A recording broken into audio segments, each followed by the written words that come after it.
Hey guys, welcome back to another episode of Trades Talk Part 2 with Kendel White of K&D Landscaping. We're excited to have you back. Excited to be here again, back in the studio. Back in the studio. So, all right, if you have not listened to Part 1 of the Kendel White podcast, go back to the episode 1 or 2 before this and go listen to Part 1 before you listen to Part 2, because we're going to build on a lot of the foundational stuff we talked about.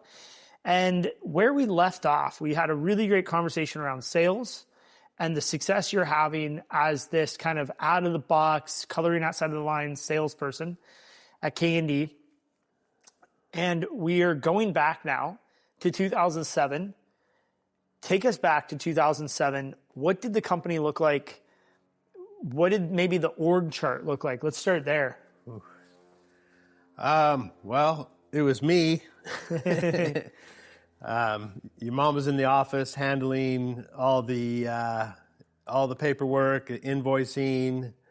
I would call in proposals and I would tell her like the verbiage, and she would type it all up and send it to the client. Yeah. So that was one of the ways I it was multitasking. But as far as the org chart goes, I had Juan Sotelo in charge of the maintenance division. Right. And he just handled it back in the day. I think I appreciate it more now than then because my phone didn't ring. Yeah. Juan would meet with the clients. He knew all the properties, and he just got it done. Mm-hmm. You know, he's such a hardworking guy. And like, if you had to guess your monthly revenue in maintenance back then?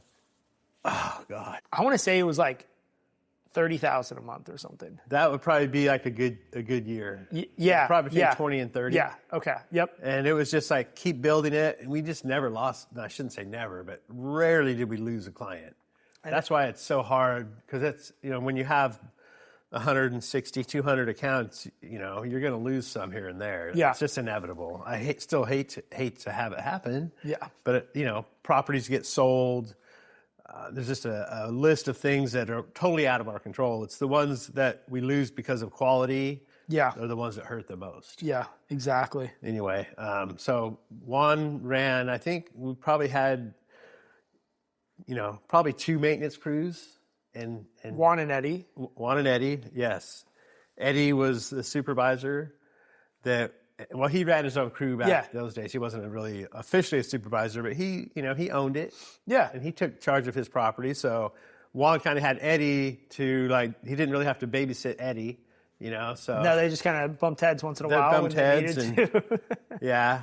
And honestly, I still remember one time I was upset and took it out on Eddie, and he basically hey, I don't like it when you talk to me like that. Yeah. And he called me on it. Yeah. And he was probably only, 19, 20, 21 years old. Yep. And it just made me stop and think, you know what? I wouldn't want to be talked to like that either. I'm sorry. And I'll approach it differently next time. Yeah. And it really was you learn over years how to talk to people in a respectful way if you want to get results, positive results. Otherwise, it doesn't go well. So it's don't talk to people, don't talk down to people. Yeah. And that's a whole nother episode, I guess, on how to treat your people. But well, as an owner, sometimes you get this idea or this feeling like, man, I do so much for everybody. I'm always late, or I'm always here late. I'm always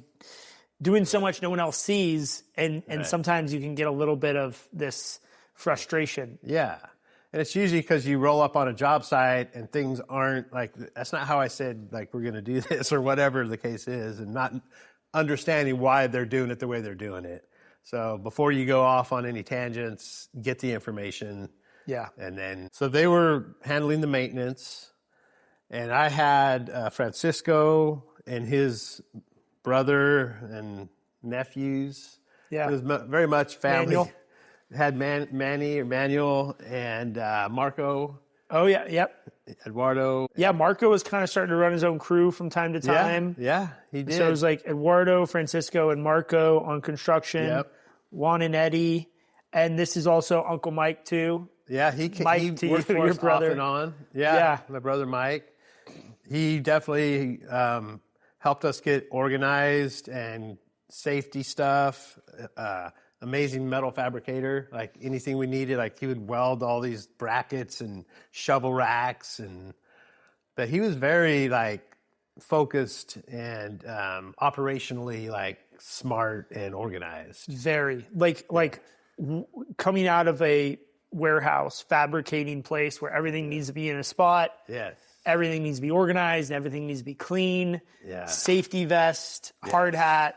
I worked with him. I was his kind of like right hand for many years, and he taught me a lot about how to be smart, have a plan. We weren't just bullshitting on the way to the job site. It was like, what are the first 5 things we're going to do when we get there? It was, so nice. So you kind of have this like maintenance crew, Juan and Eddie. You have 3-ish, 4 maybe, construction crews. So you've got like 6 crews kind of like operating under you. Yeah. What's your day-to-day look like in 2007? Oh man, it was brutal, honestly. First challenge is to make sure the guys all have work and they know where they're going. Yeah. And sometimes I did not have that figured out like the day ahead of time. I remember oftentimes sitting in the hot tub at night, like, what am I going to do with these guys tomorrow? And how am I going to get that done? It would be like this mountain I had to climb. And then, like, it would come to me sometimes, like, all right, I'm going to send those guys over there and those guys over there. And then, so I would get up, like, at 4 a.m. And, like, back in those days, it was like, write it out, print out MapQuest to get it to the job site, you know? 100%. And just, like... Put it in a folder. Yeah. Put it in a folder. And it just, it was hard because I was constantly trying to keep up with, like, I've created this company now and I have all these amazing people, but the maintenance was the easiest part. Yeah. They, Juan and Eddie were handling it, but the construction part, like these guys, like, you got to keep them working. Oh yeah. Every day you've got to keep them going. And so I was out just hustling, trying to get jobs and making sure everybody was getting invoiced. I ordered most of the material back in those days. So like, or telling them where to get it and trying to get, making sure that they had everything they needed. So it was a lot on my shoulder. What do you think if we pulled the numbers for 2007, what do you think the top line revenue was that year? So 2005, 2006, those were good years. 2007 wasn't bad. I think it was all right. So I'd probably say like right around $1 million, I would guess. I would say so, right? I think we went up to like 1.5 in like 2005, 2006, and then we kind of leveled back off. Yeah, there was like, like 2005, 2006, there was like some school, part 1 we talked about this, but there's some school jobs, Natividad. There was like 5 or 6 big jobs that all kind of like came together over those 2 years. Yes. Yeah, we were on a roll for sure. Yeah.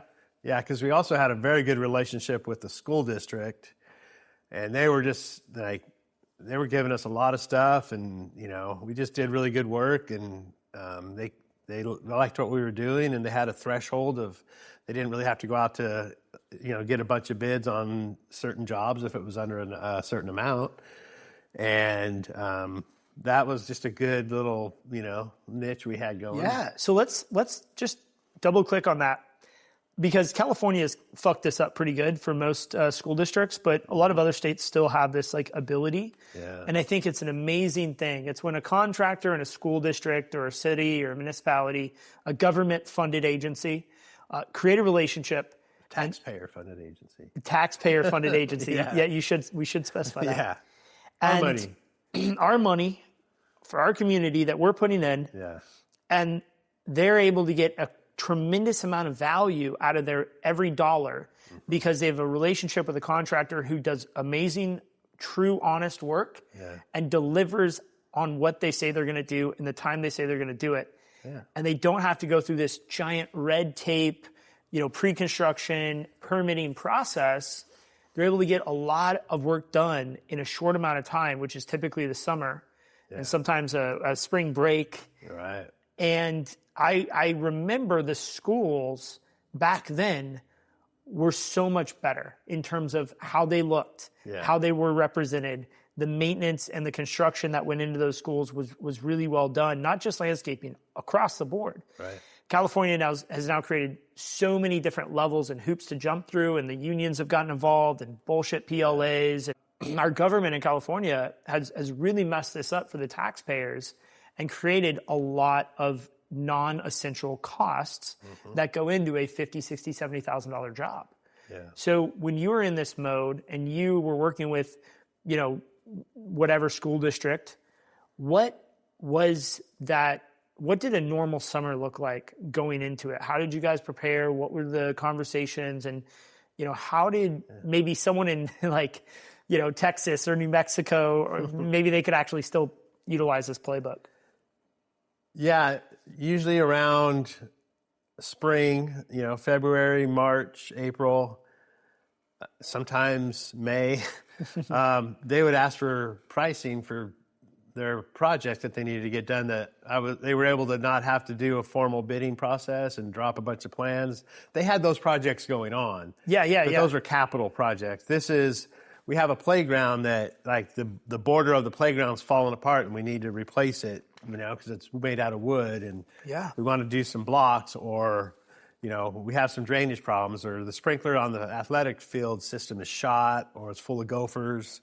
And so we would just give them a whole bunch of proposals, and then when it got closer to summer, they would start, dialing those in, send us contracts and purchase orders. Yeah. And as soon as school was out, man, we were just on it. We would jump in there, and it was, you have a time limit.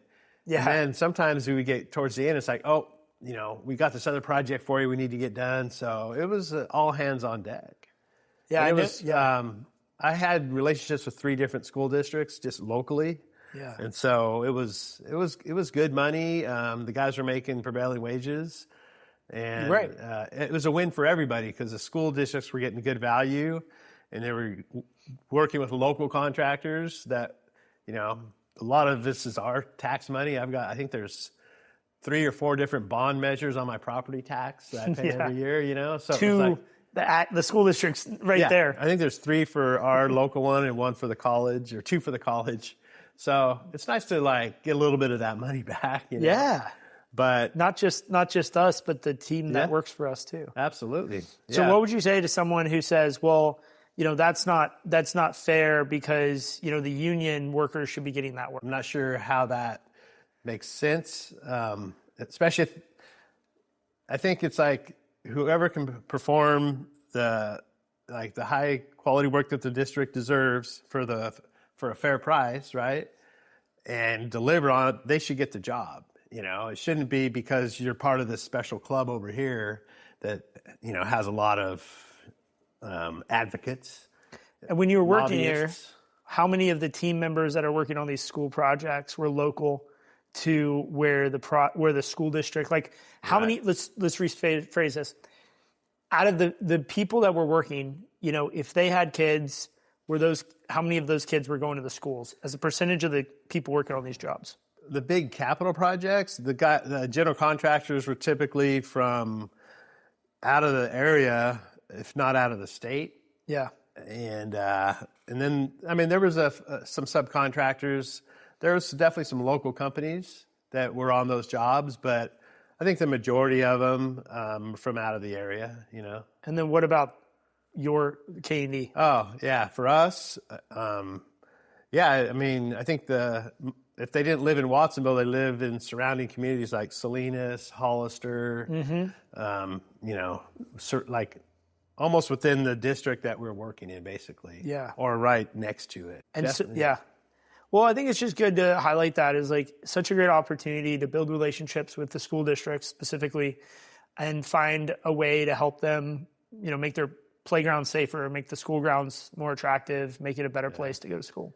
Yeah, definitely.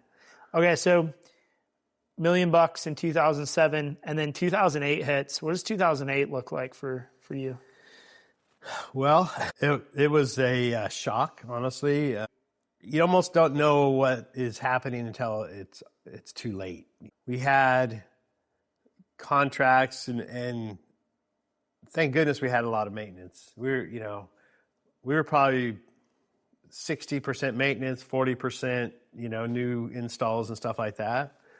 But all of a sudden, like all the jobs we had, not all of them, but a lot of them, like they pumped the brakes. We're going to wait. We're going to hold off on this. We heard that a lot.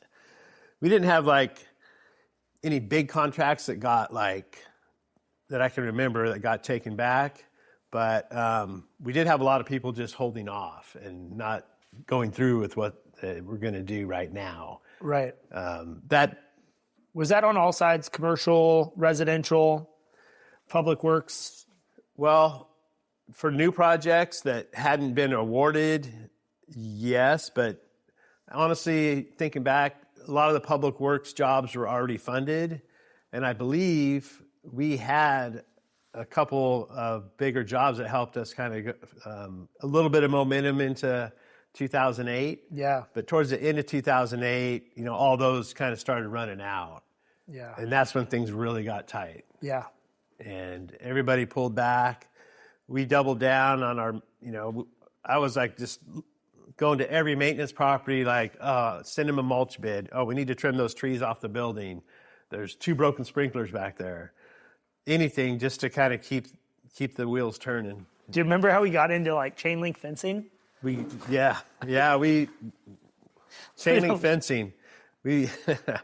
That's tough work, man. We did a lot of that with Uncle Mike. Yes, and we had no really idea how to do chain link fencing, but we figured it out. We did. Actually, we had a supplier in San Jose, steel fence company. Yeah. And there's a guy over there, John, and I would call him like, okay, I got this fence. He's like throwing out all these terms, and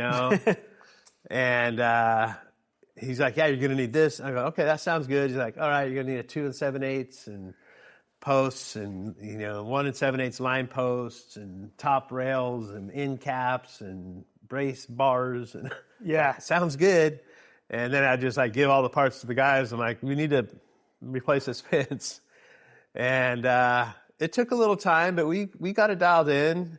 The problem was, it's like we couldn't buy any of that material locally. We had to go to San Jose to get it. So, but we did it, and we did whatever we could. I remember pressure washing buildings over at Nordic Naturals on a 80-foot lift because the swallows moved in. Thank God for the swallows. Yeah, the swallows really. Yeah, it's so illegal now. We were just blasting nests. Yeah. But I remember the facilities guy over there, Charles. It was a brand new building, and they made gummies. There's like food grade supplements. Yeah. So they had inspections. They couldn't have rodents. They couldn't have bird droppings. It was like a safety health thing. And so I don't think the birds had like finished building their nest. They were like partially built when we knocked them down. There weren't any babies flopping around on the sidewalk. There's nothing like that. No. But I remember, pressure washing up on the lift and like going down and buying all the squeegees, washing the windows. But we would do just about anything. Yeah. Yeah, we did a lot of different stuff. Yeah, some stuff we shouldn't have done. But we had to get through it. Yeah, and so, going through that, there are a couple lessons that immediately come to mind. Being flexible about what you take on and what work you do. And I think, right now we're in a strong economy compared to 2009. Yeah. Some who had never gone through 2009, a lot of businesses haven't been around for 20 plus years and experienced 2008, 2009. Yeah. So maybe last year or the year before was the worst economy they've operated in as a landscape contractor.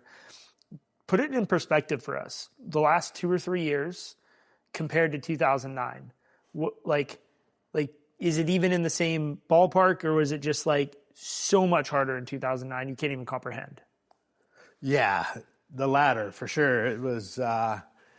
It's like the difference between playing in farm league and playing in the majors in little league, right? It's just hitting it off a tee versus you got some guy slinging it at you at 80 miles an hour. Yeah.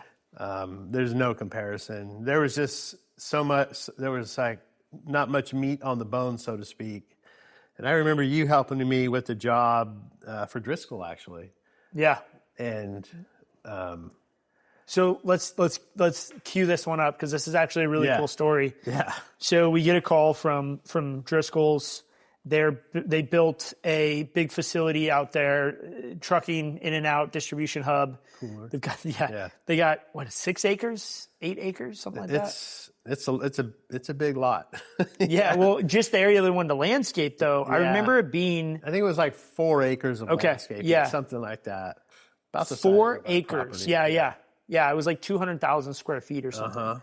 And they came to us and said they want us to design it and provide a proposal, right? Yeah, and they had a budget of X, which was like, 75,000 or 80,000 or something. Yeah, I think it was like close to 100. Yeah, maybe it was around there. Yeah, it was around there. Yep. Yeah, and this is when this wasn't the computer's going to draw it up for you or create this rendering days. No. Remember spending a lot of late nights in the office drawing stuff up on the thing and kind of coming up with some ideas. And yeah, so I went and measured it out with the walking measure tape. Roll it. And, had a little bit off Google Earth, but not a lot back then. It was a new facility, so there wasn't much on satellite, and there wasn't much available on satellite either. Mm-hmm. So I had to kind of draw this thing up from scratch and from our hand surveying. And we got it pretty well dialed in. And I remember we got like the outline. And then we had this transparency sheet we'd put on top of it, and we'd like draw all these different ideas, trying to figure out. We draw it, and then we'd hand do a bid and be like, $200,000. Shoot. Yeah. Yeah. How are we going to get this thing down? So we ended up coming up with a really cool creative solution. We designed in, 12-foot ground cover at maturity, Arctostaphylos, Ceanothus, and Cotoneaster. We spaced them 8 to 10 feet on center. Mm-hmm. And we did drip irrigation line to everything. Base bid was $98,000. Yeah.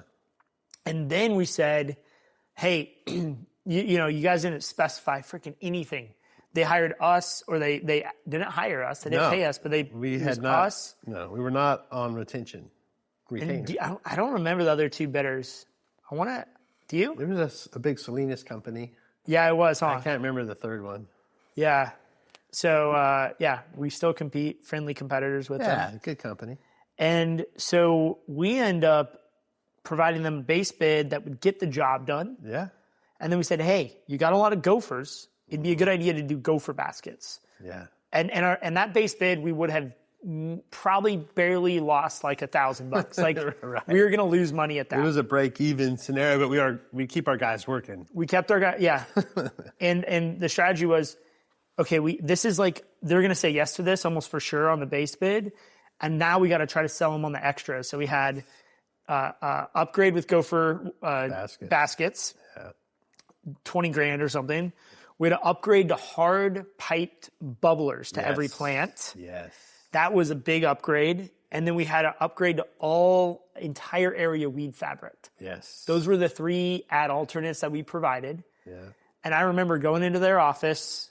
And we gave them a maintenance bid. And it was really like a $700 a month maintenance. I think it was $750. I think it was like. Yeah, we had our maintenance pretty well dialed in. Yeah. Yeah. Because I remember it being like, I don't know. I feel like that was the address. And we were just praying that they would go for the weed barrier if they chose the maintenance. So this is 2010, I want to say, right? Sounds about right. Yeah. So it was I think it was 2010. Because 2008 had a hangover that wouldn't quit. Yes. It was just kept. We're still grinding, staying alive, barely. 2010, I'm 21, and I remember walking in to the cooler in the offices and go upstairs and sit down with Tom Huff. And I mean, I'm so out of my league here. I'm a high school dropout. Neither of us have any type of education. These guys are both like Cal Poly grads and just intelligent, well-dressed, smart professionals that work for this multi-billion-dollar agriculture company.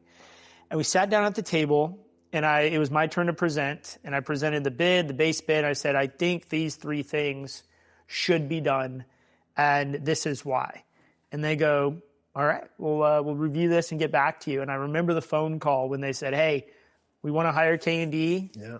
And we decided we're going to take all 3 of your ad alternates. Yeah. That was pretty cool. I remember talking to him later and during the project or after it, and 'cause they had some kind of open house or grand opening, and they invited us, and I don't know how it came up, but like, you know, how come you chose us? What was the differentiator? You know, he's like, you know what it was? Honestly, you guys had a great bid, so did they, but when you gave us a maintenance bid with your proposal, Yeah. you had it. You had me at that point because Yeah. you guys were thinking ahead. Yep. And you're going to like maintain what you put in, because that type of a landscape needs good maintenance for it to grow in properly, right? We're talking like you're planning ahead when you're planting ground cover at 10 feet centers, you know? Yeah. It's like, it's going to take some time. But We offered some kind of like 5-year, or some kind of guarantee that if a plant died, we replace it too. and we still maintain that property, don't we? We still maintain it today. Yeah, 16 years later. And it's been really cool as I drive by there from time to time, you know, because Uncle Johnny lives out that way. And actually we can see the cooler from his house. Yes. It's kind of cool. I remember when we were just getting this job and installing it, you could see all of the work we were doing from the property. And still to this day, it's pretty cool to drive by there and look at trees that we planted, that I designed. I drew on a piece of paper 16 years ago. Now they're, you know, 40 feet tall, providing shade, and all the ground covers filled in. It's like, you know, pretty much covering the whole place. Yep. Yeah. The vision is being realized for sure. It's awesome to see that. And then we had another big project that came about, and I think this is a really an inflection point in my career. I think K&D's history as well. You know, we had this job opportunity come about thanks to your relationships with auto construction and at that point John, and you know, they asked us to bid on this VA project in Marina. That was intimidating. That was a big one there. That was probably 3 times the size of anything we've ever had. Way more complicated. Putting that bid together was pretty intense. I remember it was thousands of plants. It wasn't just one bid. It was a budgeting process that lasted, what, a year? Or no, 3 years, I want to say. It started in 2010. We got the contract in 2013, late 2012. Remember we had to move those trees? I do. That was actually really cool. Yeah. That was pretty cool. The tree spade for the small ones that were only like 20 feet tall. And then watching those guys come in. Arborwell come in and box up. Absolute professionals. Massive cypress trees. Yeah. Like as big as you can think of a tree, that's how big these trees were. Yeah. You know, 50 feet tall. I think it was a 200-ton crane they brought in or something like that. Yep. And what a process that was. Yeah, the boxes were like 14 by 14 feet, 20 by 20 feet. Yeah. Like that's how big the root ball was that they built. And it took them days to get those trees excavated and ready to move. Yeah. That was an awesome, challenging project. And then that project was going okay. We weren't making a lot of money on it. It wasn't looking good. And then we had the opportunity to bid on, so this is right in time where like America was faced with terrorism at a really high degree, right? We were having a lot of threats. Well, ever since 2001, it was like it changed everything on, you know, any government building for sure. Right, and this is the VA. This is the VA. Department of Defense. Yep. So they had to have barriers around the entire building that had an opening no larger than 5 feet. Mm-hmm. And they said, we're going to have the civil guys give us a price for bollards. Yeah. Every, 4 feet, 10 inches. And then we're going to have you guys give us a price for vehicle barrier boulders. Big as boulders. These boulders are like, obviously still there. You go look at them today. They're like 5 by 5 by 5. Yeah, the smallest one is probably, 4 feet across, the little one, Most of them are 5 to plus feet in diameter. So we bid this as a change order. It was a huge change order. It was like $750,000. And I remember we priced out the boulders, and it was just so extreme, the price. We couldn't propose it. And we were trying to figure out what type of boulder and all this. Remember that? Yeah, I do remember that.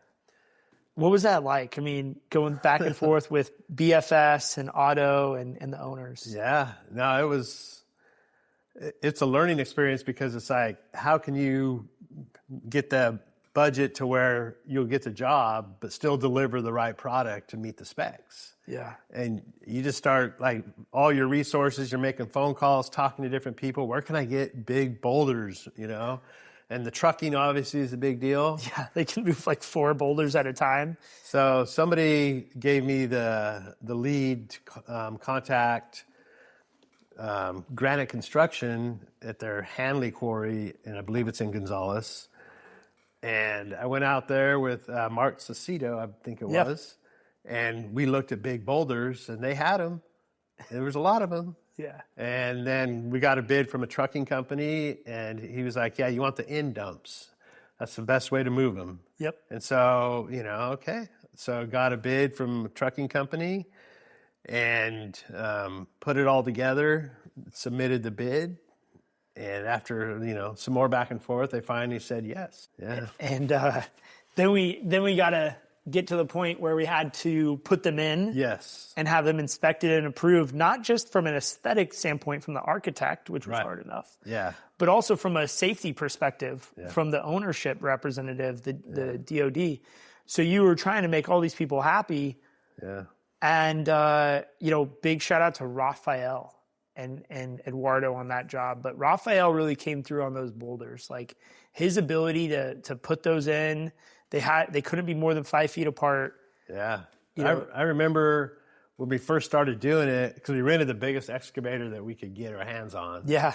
That had rubber tracks because it was already paved. Yeah. Oh my God. It was already paved. Right. So we rented a big grade all forklift. Yeah. Yep. And then a big excavator. I remember working with him and setting on like one side. And then he's like, let me try it, and I never got back in that excavator after that, like those guys had it. They handled it. So. And the sidewalk was already in. So everything, yeah. That was we had one staging area to dump the boulders in, but then we had to transport them around the whole building and set them. Yeah. And that was nerve-wracking. And I remember one getting dropped, too. Yeah. We dropped one on the sidewalk, I think. One. Yeah, but it was okay. But the thing is, I don't care if we to say this now, but like we had bid that work not knowing how much those boulders were going to cost because Granite Construction was kind of like, well, we're not sure. Right. Yeah. We kind of like estimated some numbers, but when it came, Yeah, we know like a cubic foot, a boulder weighs about 75 pounds per cubic foot. Yes. But different rocks have different density, and then they're all not exactly, 4 by 5. Some of them are 5 by 6. Some of them are 4 by 4. It's a moving target. Yeah. Well, and they had to have they couldn't be less than a certain dimension. Right. Or you got to put 2 of them in there. And we did some of that. Yeah. And over 100 boulders, I want to say. Yeah. It was like 120, but anyway, we got to the end. I remember this. I was so nervous to get that invoice from Granite because, this could make or break it. Yeah. Definitely. And it was like 50 grand or something, or less than that. We had budgeted 300,000 for material, and it was like nothing. I remember being, and I remember them telling us, well, you guys, those big boulders are actually really like a pain in our ass because no one wants them. Right. We have to crush them or move them or get rid of them or they're not really good for the quarry. Right. So we actually scored, and I think we ended up getting out for some ridiculous material cost. Trucking came in under. Yeah. We made 80% gross margin on that change order, and it just saved our ass. It really did. Yeah. And propelled us into this next phase that we're about to enter, which is this revolution of 2015 where we recreated the company. And that money didn't start flowing in until 2015. It was slow 2016. incoming. Yeah. Yeah. So I do have one lesson I want to share from that job. So I was receiving the boulders when they came in. I was making sure dump them right here. I remember sitting on, and then when they would dump them, I would get the excavator and move them out of the way so they can dump the next load. And I was sitting in the excavator and they were dumping some boulders, and the trailer came up And I was looking in the back of the trailer, and like 3 or 4 boulders, a bunch of them slid down anyway, but then some got stuck up in the trailer. Yeah. And so as that trailer came up, those boulders came loose and came flying down and hit the boulders that were already on the ground. And a chunk of one of those boulders flew straight at me, and it hit the windshield of the excavator and just shattered it. Whoa. And I was just sitting there like, oh my God, I just about got killed just now, you know? Whoa, yeah. And it was like never thought about that possibility. So it's just one of those lessons in safety that you don't necessarily think about, but it's a good one to remember. It's a good lesson to share. Yeah. I think when you're in those environments and you're moving heavy equipment or heavy material, just taking a moment to pause and asking yourself what could go wrong right now. Mm-hmm. But that's really good. Yeah, when you're moving boulders, shrapnel basically is what it is. Yeah, stuff that can kill you. So about this time, 2013, you guys, you and Dawn, mom to me, you guys incorporated. Yes, 2013 was that. And you tell me a little bit about this. You guys decided a little bit of a tax play that you would incorporate in November, like November 1st. So you could have 2 tax returns and you could kind of like, make one of the entities lose a bunch of money this year and the other not lose them. It ended up being a complete I don't think disaster. that was like an intentional strategic maneuver. I think it was just like, oh yeah, let's incorporate. And that's when it happened. You know? Yeah. Which obviously was a bad idea. Incorporating. Yeah, I remember that. I don't remember too much specifics other than it was a headache. Yes. For like multiple years, there's like amendments of taxes having to be redone and it was just the whole thing.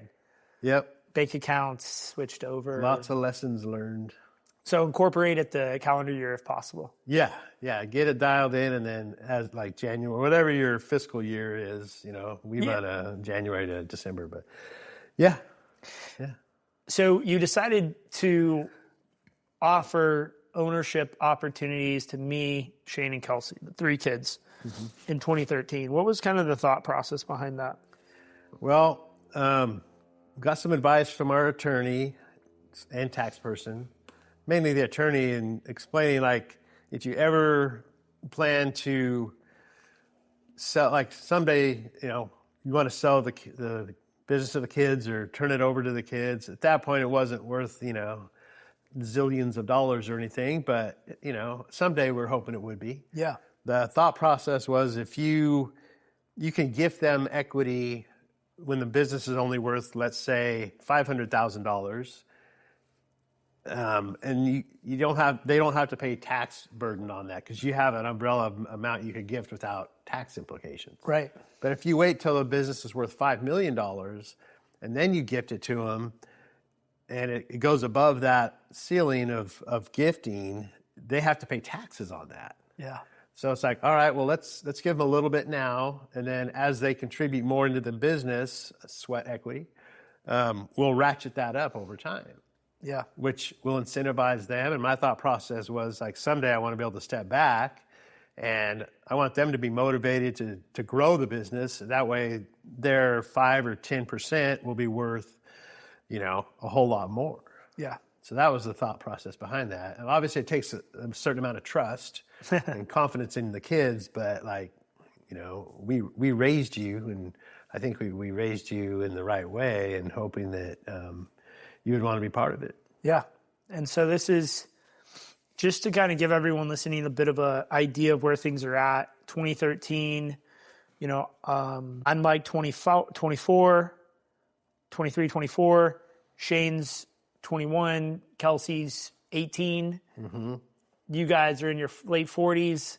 This is really early for most business owners to bring their kids on as owners. But, after that decision and that moment, I just remember going into 2014 having a completely different mindset because we had ownership in the business, no matter how small it was. I think it was like, like 3% or 3, 2, and 1 or something like that. I don't even remember the percentages in those days, but you were working with the company pretty much full time. I mean, off and on. Yeah. I'd get into my little side gigs of doing, Yeah. selling weed or whatever to, Yeah. I'd have a good summer and I'm like, I'm going to take a few months off. Yeah, and it was always like, I'm not going to force you guys into working with the company, but it's here if you want it, if you want to earn money, because I'm not handing it over otherwise. And so I was like, it's here, and there wasn't a lot of pressure. I don't feel like I would put you guys under a lot of pressure to be part of it. And so when I got super busy, I would hit you up, say, hey, we got this big job, you want to help out? And you were kind of back and forth for a few years. And I think it worked the same way with Shane. It was really, for me, it was that VA job that really pulled me in. Because I remember, running when I was 18, the Monterey County Health Department job. I'm going to use air quotes here, running, because Eduardo really ran it. You really ran it, but you were handling the paper on it. Right? I was doing the paper. You were the project engineer. Yeah, exactly. Yeah. And that was something that clicked for me, was the paper, the math. Yeah. And so I was basically making ends meeting outside of work by selling weed. And so I would go up and I'd buy, back then, this is like, it'd be crazy to talk about on a podcast 20 years ago or whatever this was, right. It was 15. But I would go up to NorCal and I'd buy 5 pounds and I'd go down to SoCal in LA, like the middle of the LA city where my buddy was there. And I'd stay at his house for a few days and we'd just sell it out of his house. And we would be making $1,000, $2,000 a day over the course of a week. And that was really good money, And so that would pull me away from the business because I would have all this cash all of a sudden and then that would kind of run out. Right. Or I'd get robbed. I was robbed at gunpoint 3 times. And, all this gang taxes you have to pay and all this bullshit politics you have to get into once you start moving weight. And I was just like, this isn't, like, I'm not built for this life, And then the VA job came around and I was like, oh, wow, I could do the same thing that I was doing with the weed game, but I'm selling boulders. Like, I'm buying and selling, and like, I made, $300,000 on this change order. I'm like, oh shit. Like, it's the same thing. Gross profits 50% in weed. You buy for 200, you sell it for 400. Well, you do the same thing in landscaping. And so I really started to get excited about the business in 2014 and started to really see this as a legit career. And the ownership, I think, looking back, really helped. Good. Well, that was a desired effect. I didn't know about the whole weed thing, I kept that pretty under wraps. I mean, I knew you were. Yeah. Yeah. Well, I did some entrepreneurial things back in high school too, so maybe that kind of runs in the blood a little bit. I have noticed when I talk to a lot of people off air, some will talk on air, but a lot of people who are entrepreneurs today had some level of wheeling and dealing, whether it was, selling skateboards or it was something else, make a few bucks and selling cars. Yeah. Parts off of motorcycles. Yeah. Little bike shop. So everything really, really changed in an interesting way in 2015. And I want to ask you a little bit about that. It was a pivotal point for a lot of different parts of your life and the business. Yeah. But, you and mom split. You guys got a divorce. And we made the decision together that the best thing was for her to get bought out and retire from the company. Mm-hmm. So we did that. And that really started this partnership between you, me, and Shane. A little bit of Kelsey and a little bit of Jessica, but really it was us 3 at that point that were more, I think you retained, 75, 80% ownership, but our ownership went from, 2 or 3% to 15% or something. So, the question I have for you in that time was, you're 49, 50, I'm 25, 26, Shane's 22, 23, and you ended up handing the business over in terms of the leadership of it to me as a CEO in that 2015, 2016 timeframe. That's not something most people will do when they're 50 years old. They wait till they're 65, 70. Walk me through that a little bit. Yeah, obviously it's very emotional. We'd been together for 29 years. been married for 29, I should say. Probably together for a little longer than that. Right. And so obviously that was a big hit. And I had been working so hard for so long that, I just needed like to catch my breath in a way. You'd been working full time for the company at that point, obviously. Like, Yeah. you were all in. Yeah, I was all in. Yeah. And, we had been through a lot already because you were in 2008 and all that period, even though you were kind of off and on, like you were, you always like, had a good head on your shoulders. When you were young, I figured you'd be a lawyer because you could argue anything. Still can. Yeah. You're putting your skills to good use now. But you basically came to me and said, Dad, I want to run this company. I felt at that point that you deserved a shot just because of the value you brought to the company, although obviously had my reservations because it's a lot, and but I needed a break, and I felt like, you know what, I think you can. I'll be here. I'm not like leaving. I'm going to leave for a few weeks, and Yeah. I gotta get out of here. And so I took you up on your offer basically, and knew that if we worked together on it and like we're committed, I think, obviously it was a big transition. Yeah. But I felt like if I didn't give you that shot, I felt like you probably would have maybe gone and done something on your own and started your own company or go work for somebody else, which was the last thing I wanted. I might have threatened that. Because I did feel like, you had just a natural, I think one of the guys that we were meeting with from the bank, he said you just got a natural business acumen, Yeah. And I agreed with that statement. And you have different skill set than I have. And I just said, let's see what happens. Yeah. Well, I think it's just a really interesting case study. By no means did we have a master plan, but the ability for you to hand over not just the title, but truly allow me to go and make decisions that impacted the business in every way. Renegotiating our line of credit, changing our email address, changing our logo, redoing a website. I mean, there was, giving the team raises or firing certain people. Right. I mean, it was intense.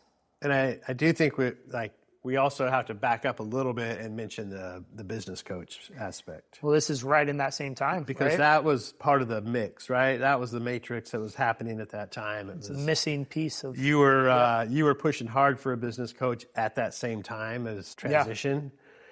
And so once I decided to support you in that, that was one of the best decisions that we've ever made to bring on Jonathan Goldhill, because he not only was an amazing business coach, but he was like a mediator for the family. He 100% was a mediator and a therapist of sorts. Therapist, for sure. Yeah. He deserves kudos for helping us through that time and helping you do the right things, Yeah. Not like it was perfect, but all the things that were done in those few years, were what helped get us to where we are today.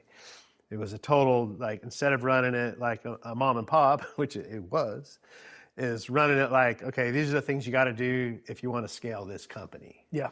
You have to do this and this and this and this. And if we knew how much work that was going to be, when we first started it, and this goes to a lot of things, if I knew how hard it was to, build a house or whatever, if we knew how much work it was going to be when we first started, we might not have fucking tried it. Yeah. But we just this is one thing at a time, and you just build on that and build on that. And then there's some setbacks, but I feel like the late nights, the early mornings, the hot days, the cold mornings, you got to go through those things in order to appreciate, to get to the point where we are today.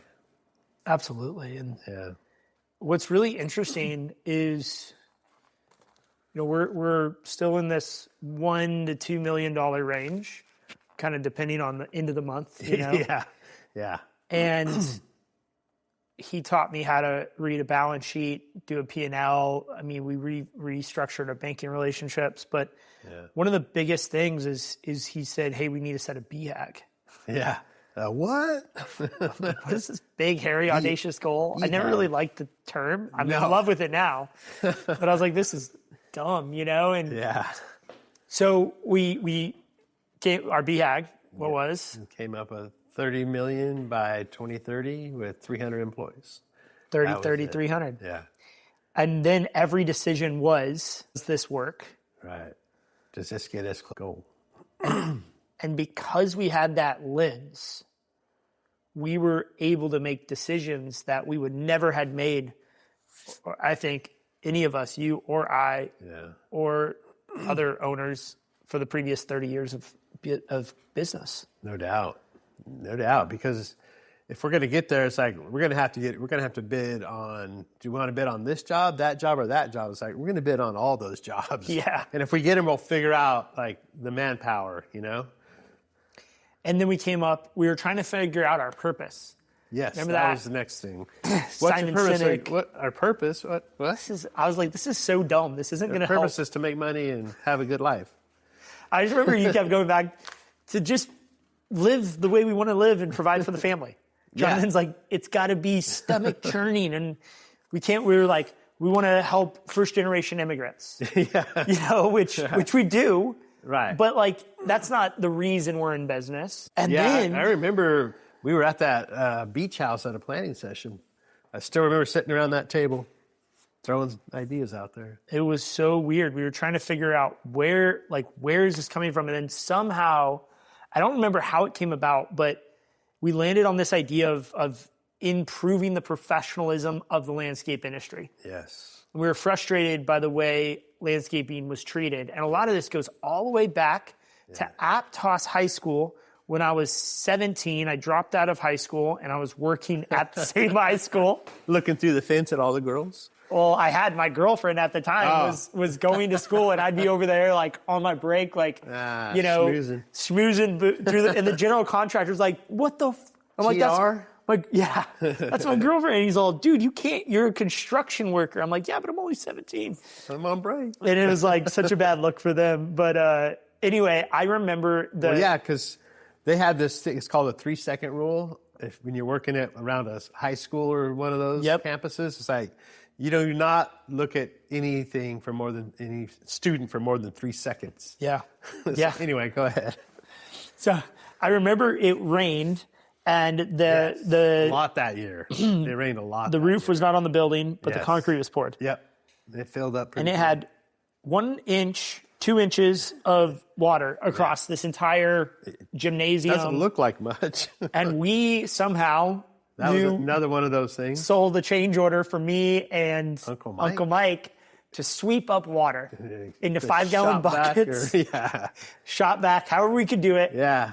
And then I'd walk these 5-gallon buckets out and dump them into the drain. And I remember this because they were still finishing the fabrication, the metal fab. And this iron worker was just talking mad shit to me. And he was just like, you better pick that shit up, you dumbass punk kid, landscaper, you're nothing basically.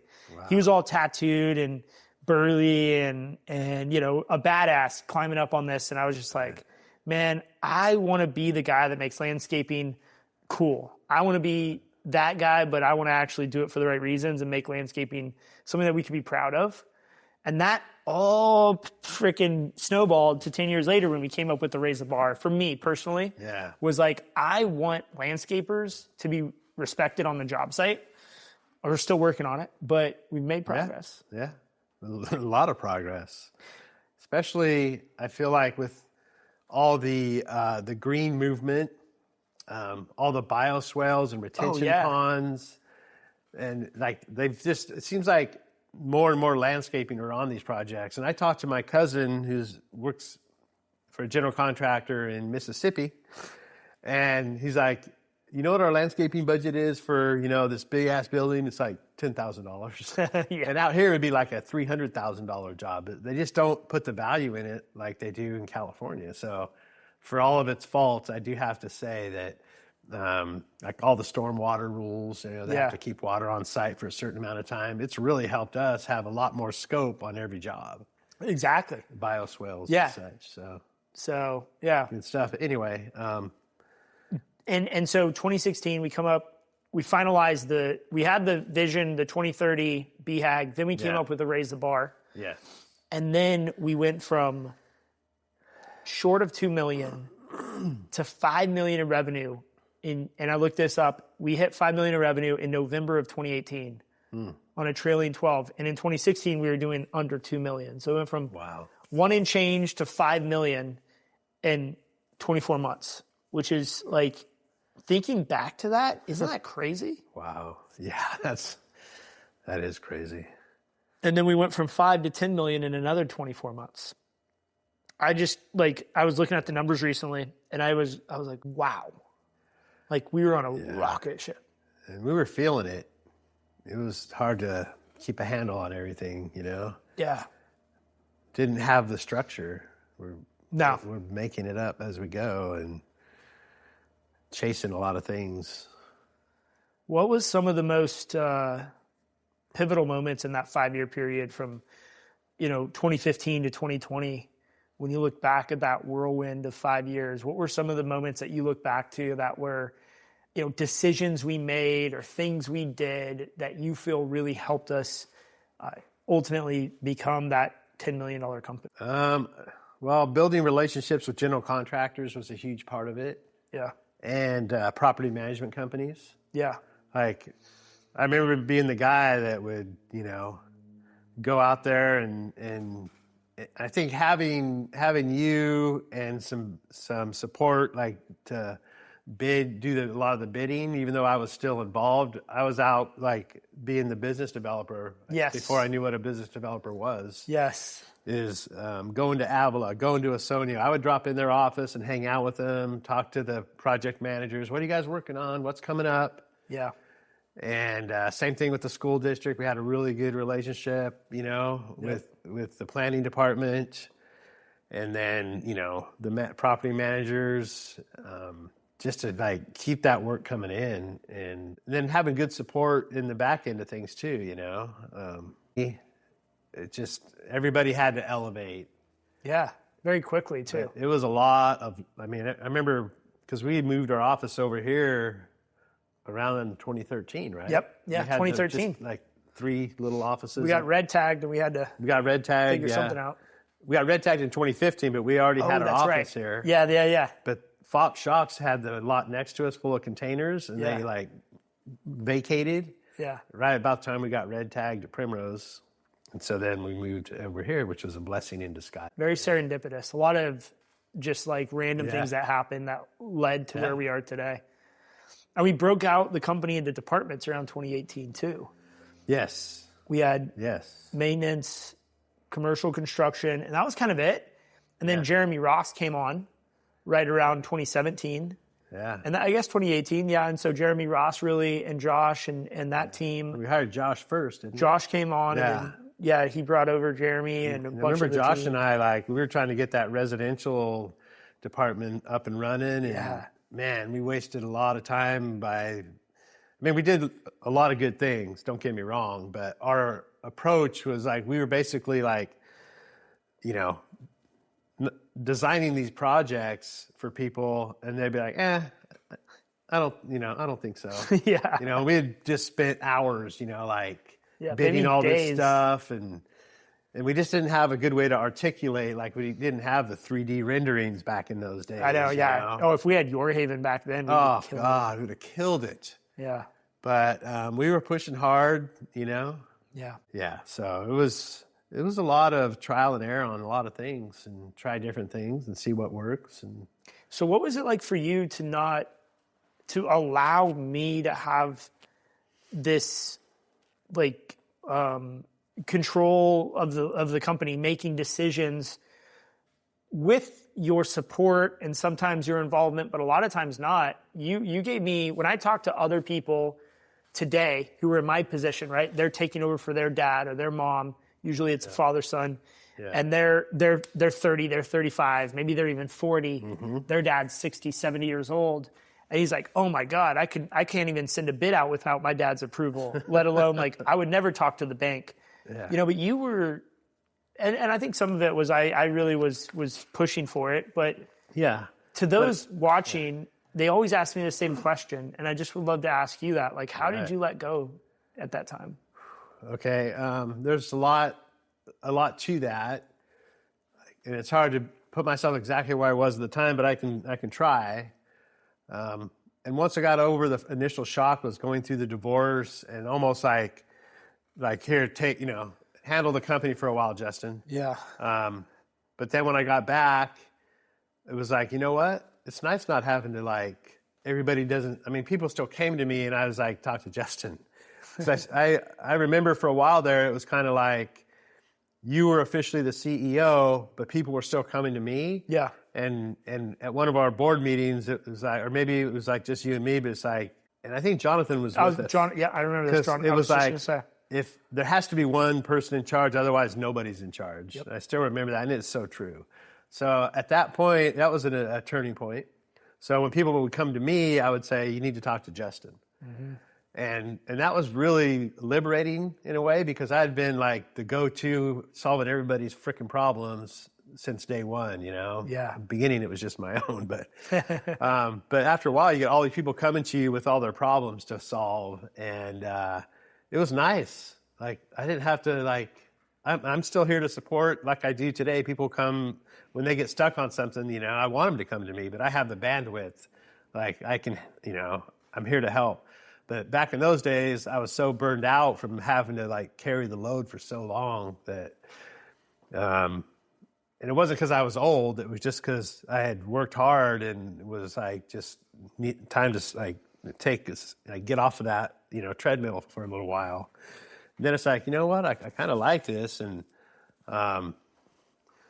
then it was the fact that you were doing such a good job. And you built that trust over time. It wasn't like I just handed it over and went to Hawaii, Yeah. You earned it. You were making good decisions. You were getting good results. And you were earning the respect of our team. And yeah, there were some hiccups, and everybody makes mistakes, and sometimes things don't work out how you plan them to work out. But when you okay, there's an obstacle, let's go around it and keep going. That's what's gotten me through life, is when people life throws obstacles at you, you figure out a way to get around it, over it, or under it, whatever the case may be, or sometimes you have to go through it. Yeah. So over time, you just kept impressing me by what you were doing and making me proud. And I just felt like if I was ever going to be able to pull back and be able to have some flexibility and go, on vacation, and I love to go in the Sierras and go backpacking, and I'm out of communication. I was going to have to trust somebody, and you were like the obvious choice because you wanted it. You were hungry. Going back, like I said, if I wouldn't have given you that chance, I know you would go somewhere else and do great things. So, it was kind of a natural decision, but in order for it to work and continue, you had to earn it and prove that you could do it.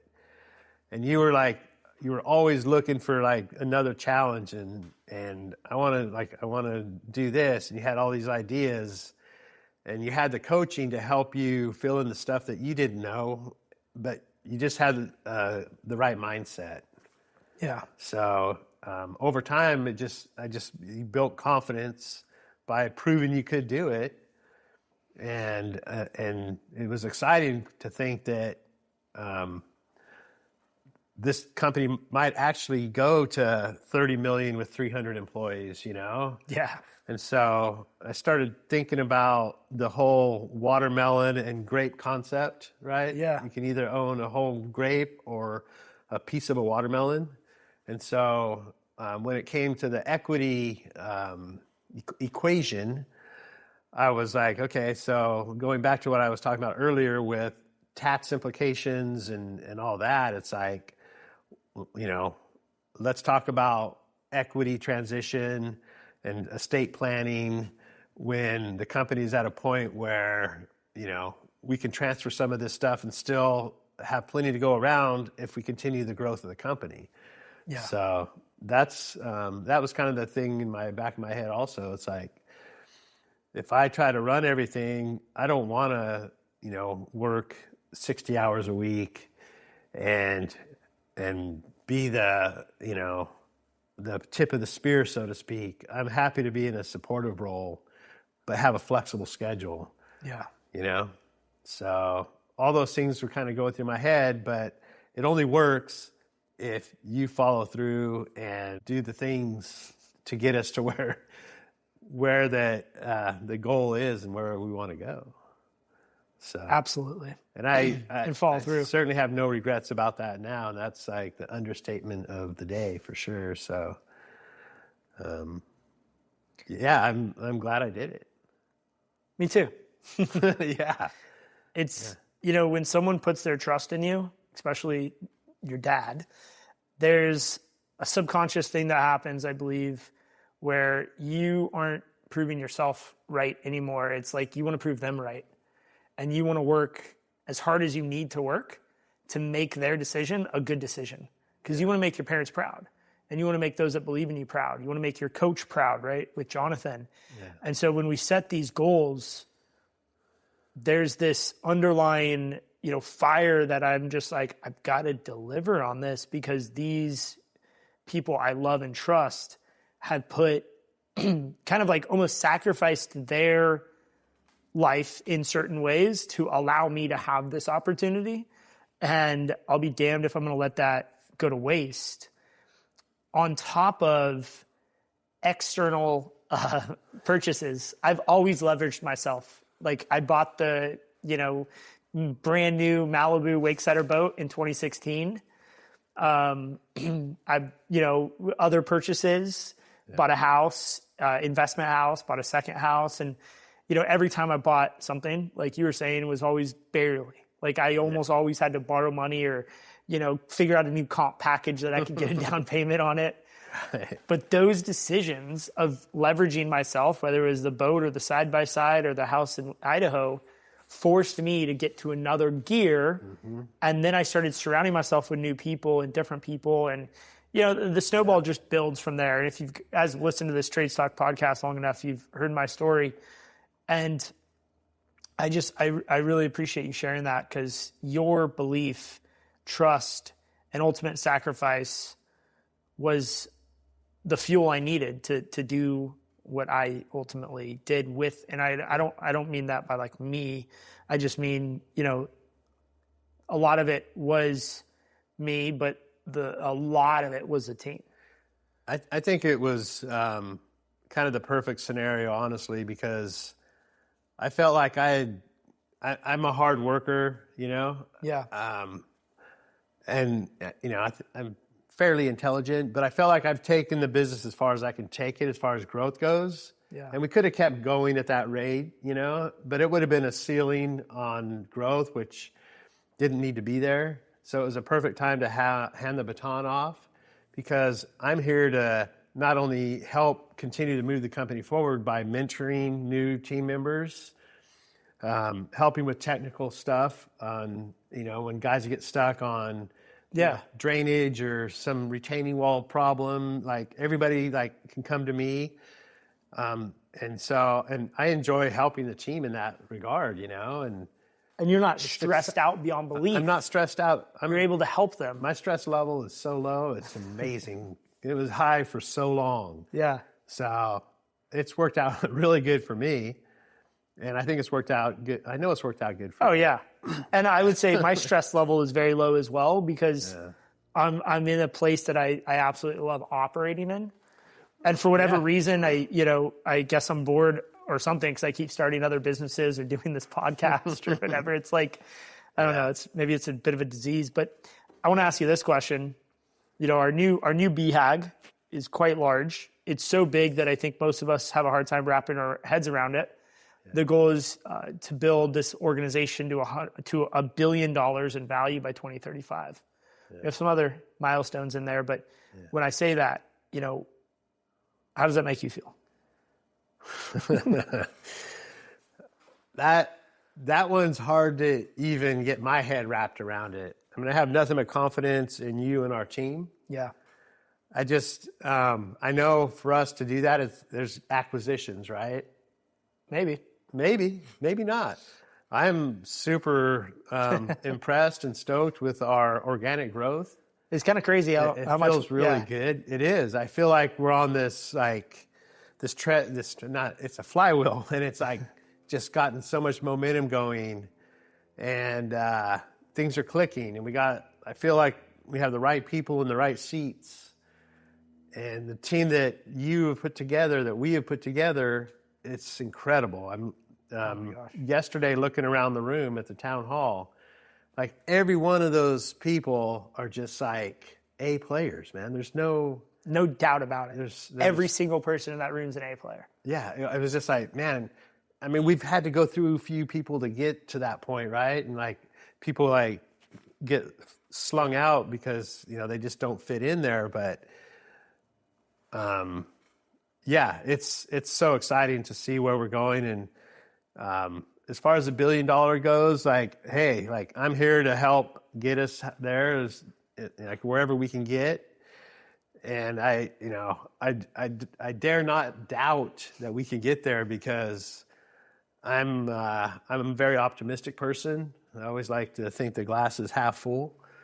So if we get there and I'm around to see it or not, like that's awesome. But what's I think more important is that we take care of our people, and we do great work, and we just continue to build and make a great company and deliver an amazing product. And whatever that ends up being, like I think it's going to be a good result for everybody. Yeah.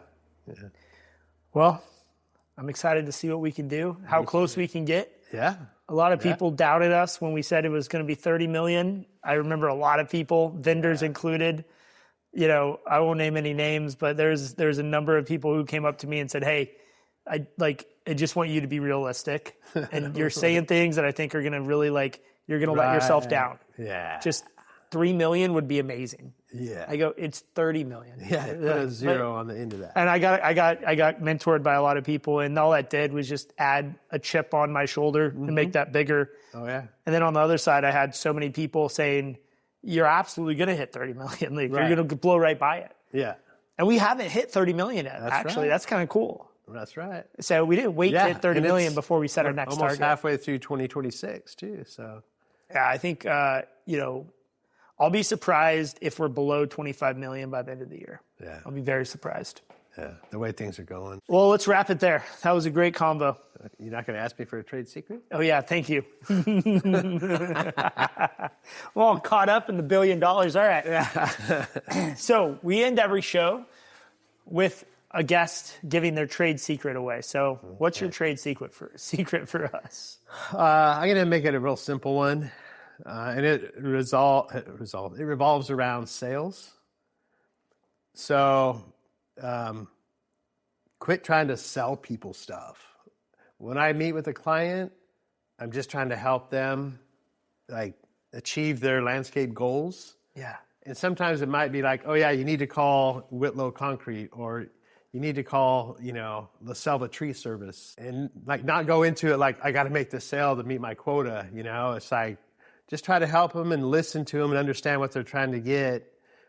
And then you could formulate your pitch or your ideas. And if it's a good fit and you guys are aligned, then you're probably going to have a good result. Yeah. So just try to help people. I like that. That's it. In a world of Andy Elliott's trying to teach you how to close, Yes. That is great advice. Yeah. And obviously, if you listen to part 1, it works based on your close rate. I've had good results from it. Yeah. Just try to connect with people, meet them where they are, solve their issues if that's what it is, or if they want to make it beautiful, then, you can do that. But don't try to sell them stuff that they don't need. Yeah. Just help them get to where they're trying to go. Sweet. Well, thanks for sharing so much and being vulnerable and sharing the story. Yeah. That was fun. Thanks for tuning in to Trades Talk, where the next generation of disruptors comes to raise the bar. If you got value from today's episode, share it with someone in the trades who's ready to level up. For more tools, insights, and community, follow host Justin White and join the movement at jwhitegroup.com.